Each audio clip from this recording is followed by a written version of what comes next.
Donc bonjour, et moi aussi je suis ravie d'être ici avec vous, puis j'apprends plein de choses. Chaque fois je rejoins des équipes comme ça d'associations de familles qui sont très actives, on y apprend et on s'y instruit.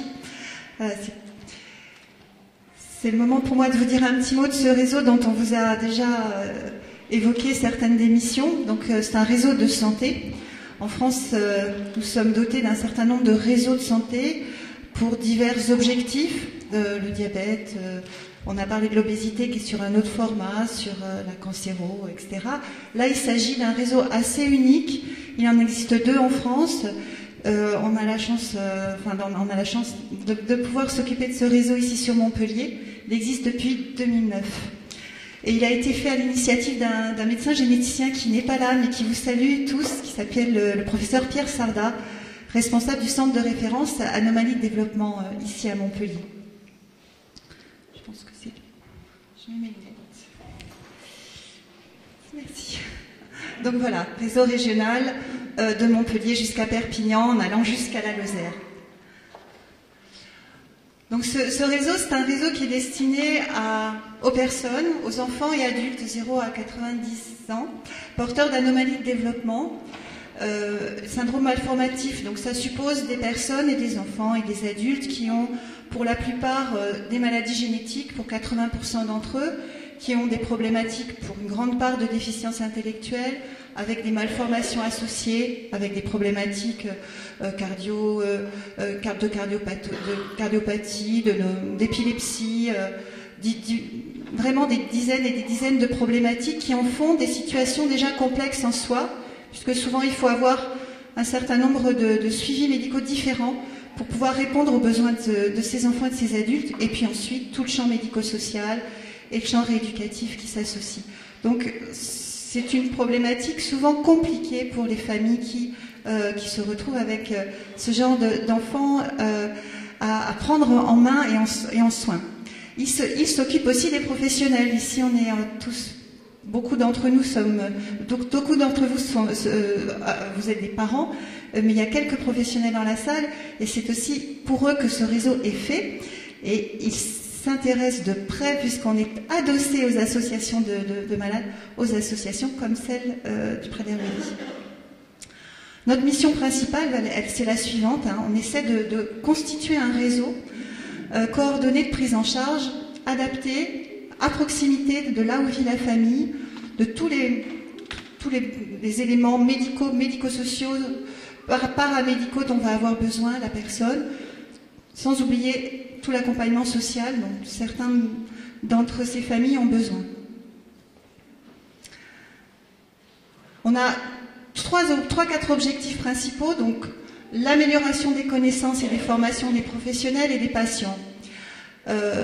On commence par là parce que, effectivement, ici, nous sommes tous, pour la plupart d'entre nous, bien informés de ce que relèvent les signes particuliers et les expressions particulières du syndrome Prader-Willi.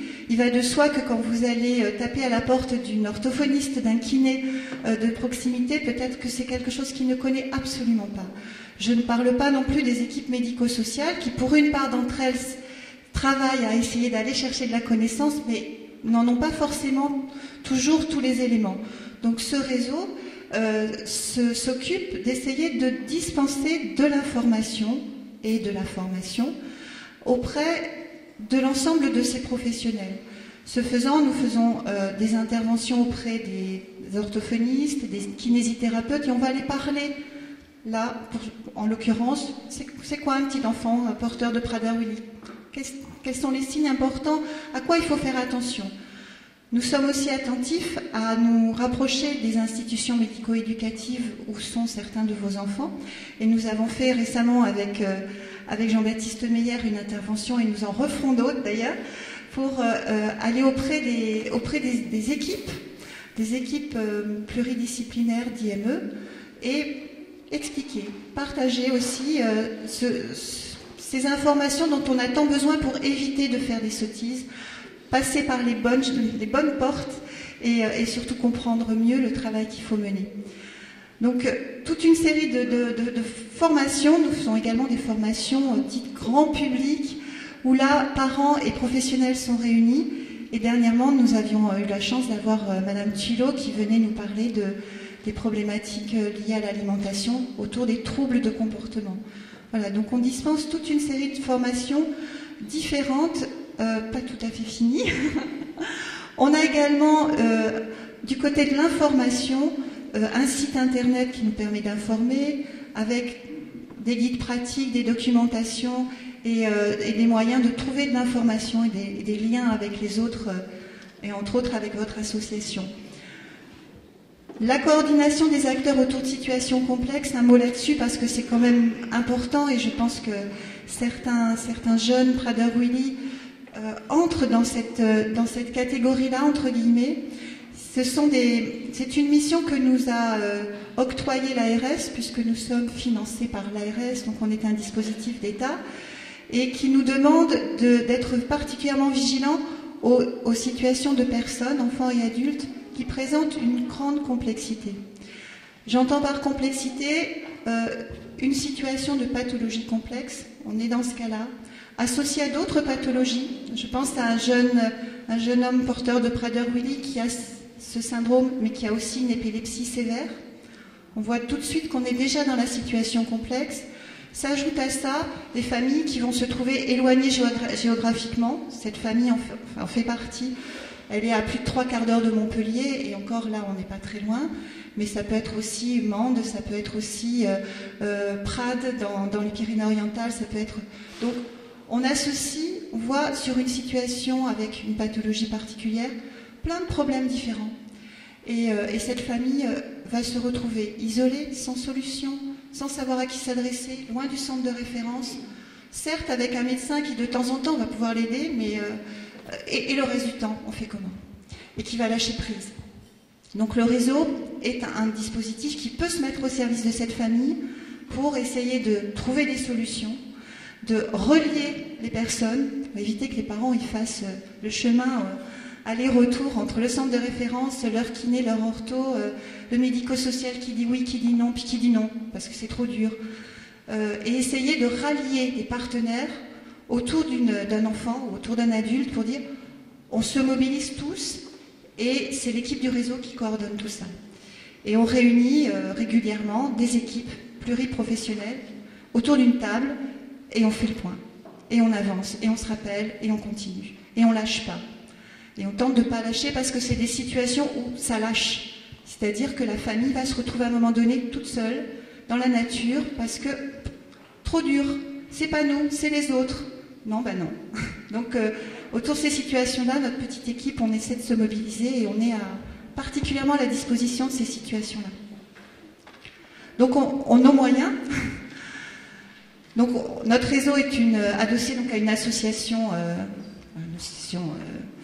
droit privé 1901. Donc on a un conseil d'administration qui est composé de la plupart des acteurs de la région en termes de médico-social, association de malades, centre de référence, des équipes de pédopsychiatrie qui viennent nous rejoindre de temps en temps, des représentants des médico-sociaux. On a besoin des directeurs du médico-social et là on signe une convention avec la plus grosse association gestionnaire de médico-social de Montpellier et les environs. Parce qu'on a besoin d'une place, il va falloir qu'ils répondent présent un peu plus. Des établissements de l'éducation nationale également, avec qui on est au travail. Et les rééducateurs libéraux. Voilà, on est adossé au centre de référence dont je vous ai parlé, celui du professeur Sarda. Centre de référence, je pense qu'ici, j'imagine que voilà, vous avez en tête toutes les déclinaisons des missions des centres de référence qui sont voilà, renforcer les travaux de recherche, développer la surveillance épidémio, mais surtout apporter une réponse et un accompagnement diagnostic et suivi. Et en l'occurrence, ici à Montpellier, on a une équipe de généticiens qui sont et dans le diagnostic et dans le suivi, ce qui est tout à fait agréable. Donc ce centre de référence-là, mais pas que, on est aussi en lien avec les centres de compétences, dont celui que représente Madame Jandal ici aujourd'hui. Donc voilà un certain nombre. On peut passer rapidement, voilà. Notre petite équipe, on n'est pas nombreuses. Voilà, une assistante sociale plein temps, une secrétaire plein temps, moi-même, et puis une administratrice qui nous donne un coup de main. Mais c'est voilà, ce qu'on appelle la cellule opérationnelle, et autour, on crée le réseau et on va chercher les compétences partout où elles se trouvent. On tente en tout cas. On essaye d'être disponible, on est surtout dans une écoute au préalable, c'est-à-dire qu'une famille qui vient vers nous, d'abord on a d'abord à l'écouter, puis on va entrer par la porte qu'elle nous indique, et puis on va continuer le chemin avec elle le temps qu'il faut. On essaie de faire une évaluation ensemble, et puis là, soit on va simplement donner une adresse, on va dire vous avez besoin d'un kiné quelque part pas loin de chez vous, on va chercher ça avec vous, soit vous avez besoin d'être accompagné, et on va un peu plus loin. Soit il va falloir construire une équipe de coordination, et c'est ce qu'on fait. J'ai parlé du site internet et des guides pratiques. Je parlais donc du réseau. Actuellement, on a globalement 2500 professionnels en Languedoc-Roussillon en base de données. Ça veut dire que les familles qui ont besoin d'avoir une adresse quelque part, on doit arriver à en trouver une. Mais il nous faut continuer à activer le réseau et activer la liste des professionnels.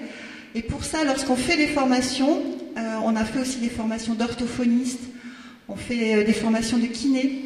Ça nous permet aussi d'avoir des gens formés. Et quand ils sont formés, on va les chercher, on leur dit vous vous souvenez, vous étiez venus, alors là, on a besoin de vous pour un enfant, est-ce que vous répondez présent? C'est un peu ce qu'on essaie de faire, dans la mesure du possible. Voilà notre site internet. Bon, là, on va passer parce que c'est quelques diapos. Voilà les actions de formation. Donc, on en a fait une dizaine. Et on est arrivé à former ou informer 1440 professionnels et familles. Ça avance. Ça, c'était un des exemples de formation où on avait évoqué la question du Prader-Willi en 2013. Bon, ça, c'est d'autres exemples, puisqu'en fait, c'est un réseau qui touche d'autres syndromes. Voilà, le 22Q11, la trisomie 21, voilà, là, c'était les prises en charge précoces. Voilà des thématiques que l'on essaie de proposer à tous. Les malades isolées sans diagnostic, c'est pas non plus simple comme question. Donc voilà nos actions de formation dont je vous parlais. Je m'attarde une minute sur l'éducation nationale parce qu'on est assez content. On parle quand même beaucoup du soin. Mais vos enfants et ces enfants vont à l'école et ils y vont le plus longtemps possible, quand c'est possible. Et là aussi, on voit des enseignants qui ne savent pas, pour beaucoup d'entre eux, comment répondre et comment comprendre un enfant porteur de Prader-Willi. Donc, cette année, on a pu avoir les portes grandes ouvertes de l'éducation nationale du Gard et de l'Hérault, et on va aller passer 5 sessions. Là, prochainement, au mois de novembre, on verra une centaine d'enseignants. Au mois de janvier, à peu près le même nombre sur l'Hérault, pour leur parler des syndromes. Et justement, M. Meyer viendra avec nous parce qu'on va le faire ensemble.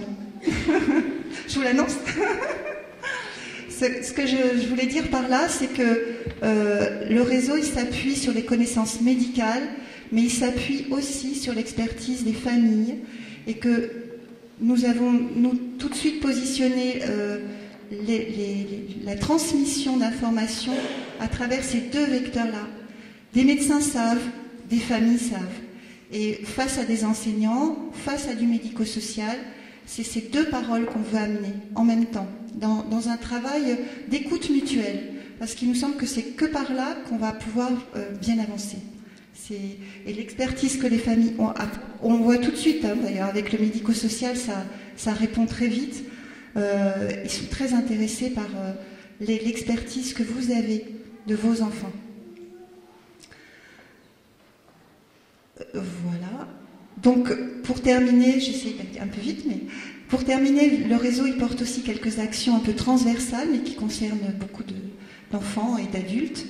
Le soin bucco-dentaire, on en parlait tout à l'heure en buvant le café, c'est un problème général à tous les handicaps, toutes les anomalies de développement. Avoir accès à un bon dentiste, ça règle quelquefois bien des problèmes.